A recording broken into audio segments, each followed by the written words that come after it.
Hi everyone, SentUAMessage returns to normality again this week as Super Kalo rejoins me as my wingman, and AC Bongos is once again consigned to the community cellar until one of us fancies a break again. So, are you relaxed, feeling ready to tackle some more Quizzletrons? Well, I was until I saw what you did to my desk while I was off. Just a little office humour. Months of work in that desk. Right, first question this week is from Undead Monkey, who I hope isn't a real Undead Monkey, and they're asking, is there any news on when Battlefield Bad Company 2 will come out, as they haven't been able to find anything out on the net? Well, yes, I chatted to DICE about Battlefield Bad Company 2 when I was over in Stockholm a few months ago, and I can reveal that it's not due out until 2010, and that it utilises an evolved version of the Frostbite engine, first seen in Battlefield Bad Company, and most recently seen in slightly enhanced form on Battlefield 1943. While they wouldn't say much about the single-player experience, senior producer Patrick Buck did reveal a lot about the multiplayer experience, saying it would be much deeper this time around, there will be plenty more vehicles, including quad bikes and Black Hawk helicopters, and that the destruction engine has been enhanced to a huge degree, so now you can actually completely destroy buildings and use that to your strategic advantage. I did have a brief go on a snowbound mountaintop level, and despite my suicidal lone wolf tactics, it's still pretty clear that it's going to be a massive improvement on its predecessor. Fairly Bad Larry was unfortunately disappointed by the recent Mortal Kombat vs DC and wants to know if there's any more information on the upcoming Mortal Kombat 9.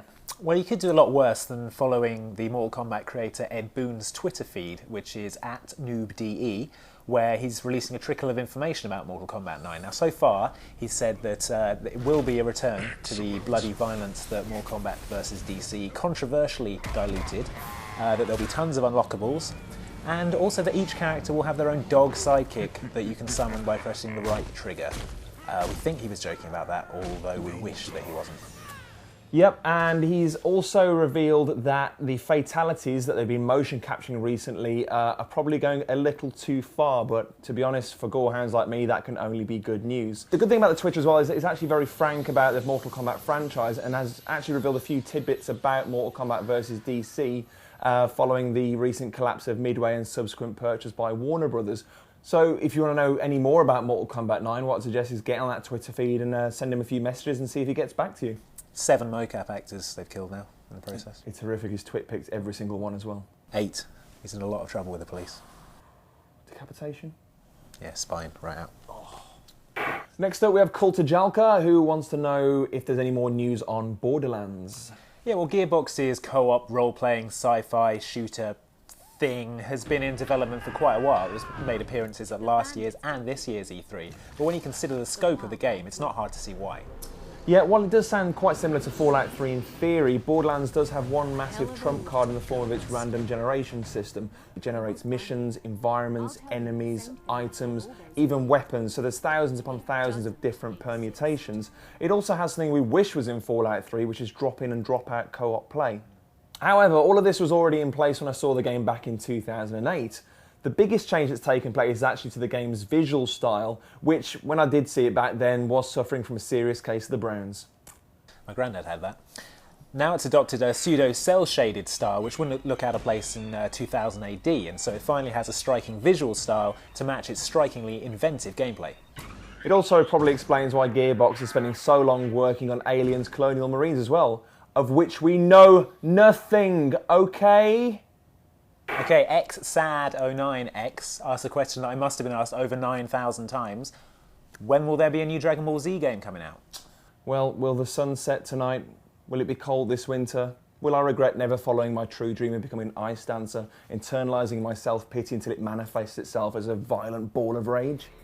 The answer to all of these questions is yes, definitely. Dragon Ball Raging Blast was announced by Namco Bandai shortly before E3 and promises to once again pillage the already heavily plundered Dragon Ball universe for another dose of hyperkinetic combat.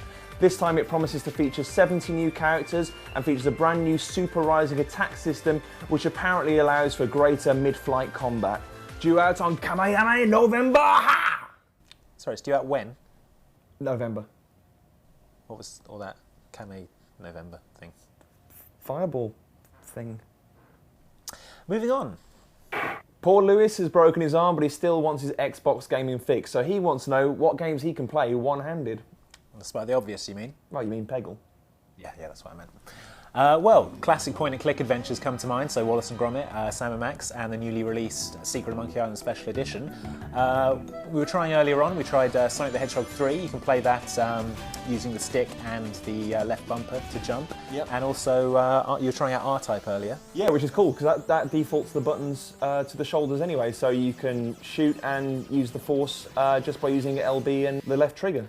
Your best bet really is just to browse the trials on Games Marketplace and just give them a go yourself and see what actually works for you. Finally, Mini Hypercar has a question, not for us, but for Rebecca Moore, which is...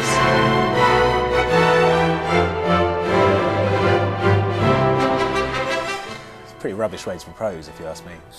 I think it's so romantic. Anyway, send your questions to the gamertag SentUAMessage, or indeed your proposals for everlasting matrimony. Also, you can send them to SentUAMessage@hotmail.com, or you can @us on Twitter @SentUAMessage. We'll see you next time.